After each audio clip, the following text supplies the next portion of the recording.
全球人口老龄化大潮带来1000亿抗衰老市场。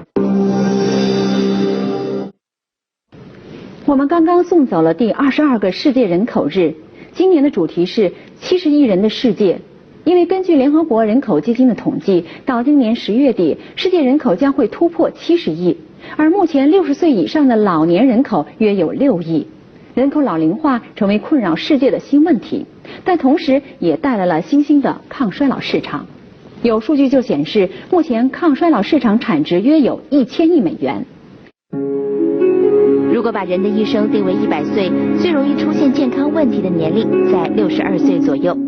而在此之后，身体开始全面加速老化。My objective in helping to keep people healthy as they age through their life is really based on a very personal reason. And this personal reason is watching my father getting old, and I was very sad to see how he aged and actually lost his quality of life.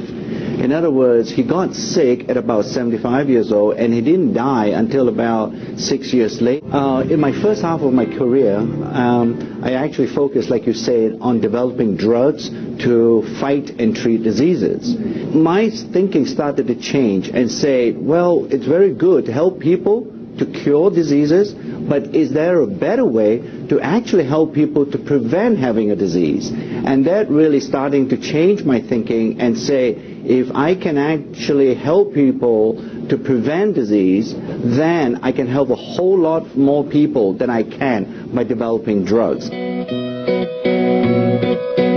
这里是美国的威斯康星大学，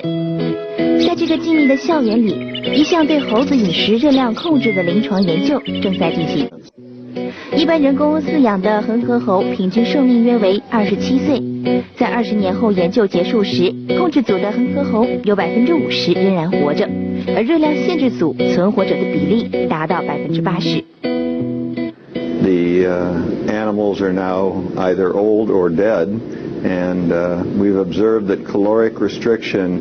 in monkeys, in this case rhesus monkeys, which can live as long as 40 years, does improve their survival, does make them far less resistant to getting a disease of aging such as cancer or diabetes, and it also preserves several functions that we have studied in their brains. 魏德里和彭岳涛是美国生命基因科技中心的教授。魏德里教授的专业领域在于研究老化和限制热量的关系，彭岳涛教授则在研究导致老化基因方面有着很深的造诣。在发现限制热量的猴子可以推迟老化和延长寿命之后，他们再研究2组猴子的基因排序，终于掌握了基因老化过程的详细分析。So aging is actually a very complex process, and it's influenced by a large number of genes. So most laboratories studying aging focus on a single gene, and it's relatively easy to identify one gene that has some impact in aging because there are so many. But what's different about our approach is that we have the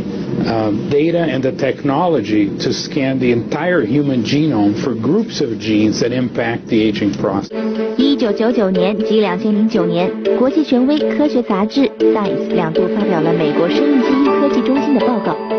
经过长达20年对猴子饮食热量控制的临床研究，他们从青春基因群组中确认了老化的根源，为揭示人类基因抗衰老提供了可能性。We have discovered the fundamental sources of aging, and these fundamental sources of aging are called age-related genes. And by this unique discovery of age-related genes, we now have the ability to design ingredients or to test ingredients to see how they can influence these genes so that we can reset them back to a more youthful state. 除了在威斯康星州大学的美国生命基因科技中心，还有另外2个重要的支点。他们一个是整合了公司核心资源位于犹他州的抗衰老研究中心，另一个是美国斯坦福科研人员。在这些世界顶级的顾问团当中，既有斯坦福大学化学系荣誉教授避孕药之父翟若士教授，也有被称为抗氧化之之父的雷帕克教授。在强大的顾问团及科研协作下，独星集团以重设青春基因群组，从而逆转老化现象的技术为基础，推出了 ageLOC 系列产品，有针对性的辨识并直击老化的根源。That everything that happens to our body is happening through something is changing at the genetic level. And that is what we are focusing on to see how we can keep our genes as healthy as possible. And this approach we call ageLOC.